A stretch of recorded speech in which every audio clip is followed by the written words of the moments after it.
Man skal huske, at vi kan alle sammen komme i en situation, hvor vi har brug for hjælp. Vi kan alle sammen, altså ingen vil tænke over, at vi i en periode skulle have hjælp, hvis vi brækker benet. Men vi kan også få hjælp, have brug for hjælp på alle mulige andre måder. Og det kan man også have, selvom man er ressourcestærk.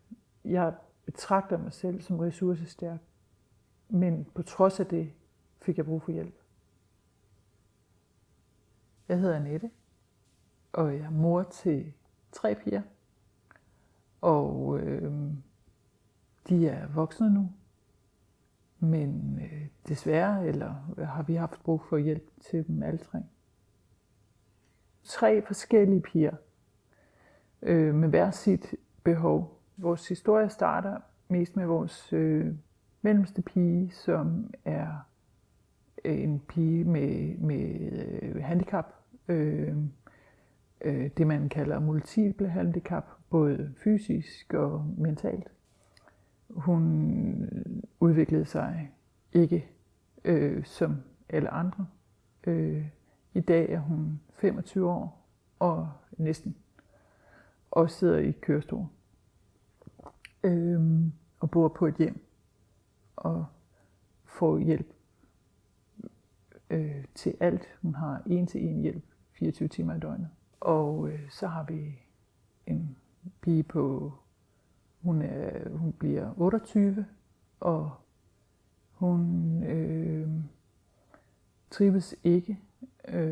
Det opdagede jeg, da hun var cirka 10 år, hvor at jeg gik til skolepsykologen og bad om hjælp. Sagde, at mit barn trives ikke, og blev desværre ikke hørt. Det blev ligesom jeg følte mig faret væk eller af med, at vi havde jo en pige, som var handicappet, og det var jo altså naturligt, at hun ikke trivedes. Så det måtte vi jo gå hjem og arbejde på. Det var sådan, følte jeg i hvert fald, det svar, jeg fik. Og ikke noget med, lad os tales ved igen om 3 måneder eller 6 måneder, eller et eller andet i den dur. Ja.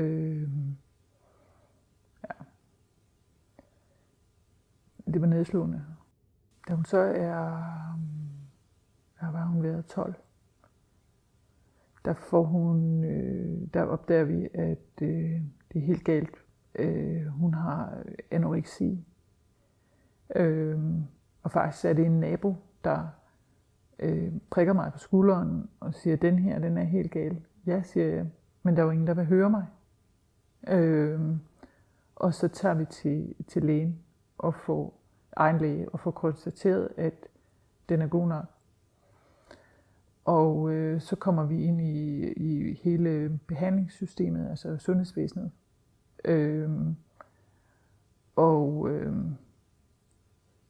Bliver indlagt og bliver tvangsfodret. Vil gerne, hvis i første omgang selv anbringes. Der løber hun fra og kommer hjem igen.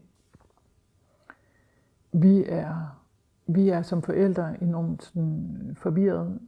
Hvordan skal vi støtte hende? Og det udvikler sig nok lidt til en kamp om mad. Hvor vi måske nok i højere grad skulle have taget en tilgang om, hvordan hun havde det. Altså sådan følelsesmæssigt. Og kommunen sætter en hjælp på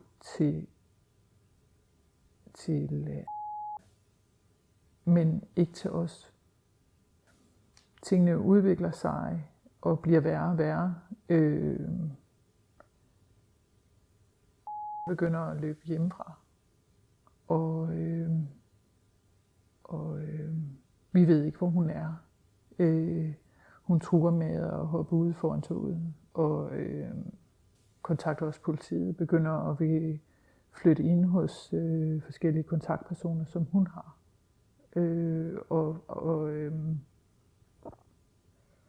Hun udviser i det hele taget svært ved at navigere. Og vi er usikre på, hvordan vi skal takle det der. Fordi det er uden for vores forståelsesramme, og sådan, hvordan støtter vi hende bedst, og samtidig fortæller hende, hvad der er, hvad skal man sige, normalen, eller det var virkelig, virkelig svært. Det ender med, at bliver tvangsanbragt på et hjem. Og først derefter får vi en støttekontaktperson. Og her er vi så fremme i 2016. Og der kan jeg i hvert fald huske, at jeg havde det enormt svært. Fordi, hvordan er man så mor? Hvordan er man så... hvordan holder vi fast i en eller anden form for normale sådan sammenhænge og samvær, og ja, det synes jeg var utroligt svært. Vi har jo stadig forældre og har en hjemmeboende pige på det her tidspunkt også, så vi er altså forældre til 3 børn.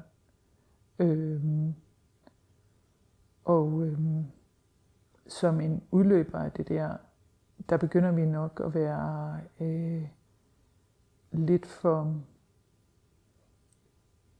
hvad skal jeg sige, vi er nok ikke principfaste nok hjemme i forhold til den yngste.